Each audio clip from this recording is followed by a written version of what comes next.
কল্পনা করুন বিশাল সমুদ্রের মাঝখানে একটি ছোট্ট ট্রলার, ইঞ্জিন বিকল, চারদিকে শুধু পানি আর পানি, নেই কোনো সাহায্য, নেই নিরাপদ ফেরার উপায়। এমনই এক অবিশ্বাস্য ঘটনা ঘটেছে বঙ্গোপসাগরে, যেখানে টানা ৩৬ দিন সাগরে বেঁচে থাকার পরও জীবিত উদ্ধার হয়েছেন শ্রীলঙ্কার দুই জেলে। স্বাগতম আপনাদের জানাই আজকে সংবাদে। কক্সবাজারে মহেশখালী উপকূলের কাছে বঙ্গোপসাগর থেকে উদ্ধার হওয়া দুই শ্রীলঙ্কান জেলে বর্তমানে পুলিশের হেফাজতে রয়েছে। শনিবার রাতে তাদের মহেশখালী থানা পুলিশের হেফাজতে নেওয়া হয়েছে। এর আগে স্থানীয় জেলেরা ইঞ্জিন বিকল হয়ে ভাসতে থাকা একটি ছোট ট্রলার দেখে তাদের উদ্ধার করেন। উদ্ধার হওয়া দুই জেলেই সম্পর্কে বাবা ও ছেলে। তাদের নাম SH চামিন্দা এবং তার ছেলে সাউন্দা হান্দান্দিকে, এরকম একটা নাম হবে তার। তাদের বাড়ি শ্রীলঙ্কার ডেভিনুয়ারা এলাকার রুরাল হসপিটালের রোডের দিকে। জানা গেছে যে প্রায় ৩৬ দিন আগে তারা মাছ ধরার উদ্দেশ্যে সমুদ্রে যান।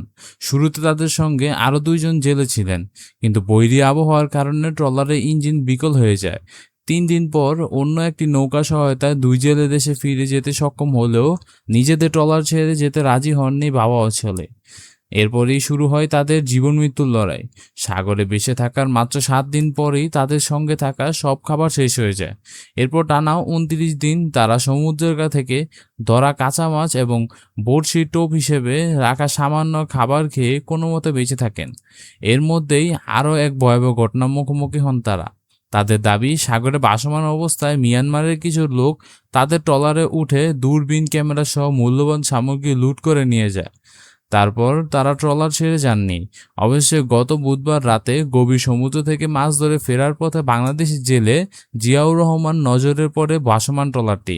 কাছে গিয়ে তিনি দেখেন ট্রলারের ওপর দুই ব্যক্তি অত্যন্ত দুর্বল অবস্থায় পড়ে আছেন। তাদের একজনের শারীরিক অবস্থা ছিল আশঙ্কাজনক। জিয়াউর রহমান জানান যে দুই জেলে হাত জোর করে তাদের বাঁচানোর আকুতি জানিয়েছিলেন। মানবিক কারণে তিনি তাদের নিজের ট্রলারে তুলে নেন এবং অচল ট্রলারটিকে রশি দিয়ে বেঁধে শুক্রবারের রাতে মহেশখালীর কুতুবজম ইউনিয়নে তজিয়াটিকাটার ঘাটে নিয়ে আসেন। ভাষাগত সমস্যার কারণে প্রথমে তাদের পরিচয় নিশ্চিত করা সম্ভব হয়নি। পরে দুবাই প্রবাসী এক দোবাসীর সহায়তায় তাদের পরিচয় এবং পুরো ঘটনাটি বিস্তারিত জানা যায়। বন্ধুরা, এই বিষয় নিয়ে যদি আপনাদের কোনো মন্তব্য থাকে তাহলে অবশ্যই জানাতে পারেন কমেন্ট বক্সে। এই ছিল ভিডিওটি। দেখা হবে নতুন কোনো ভিডিওতে, নতুন কোনো টপিকে। সে পর্যন্ত ভালো থাকবেন। Take care. আল্লাহ হাফেজ।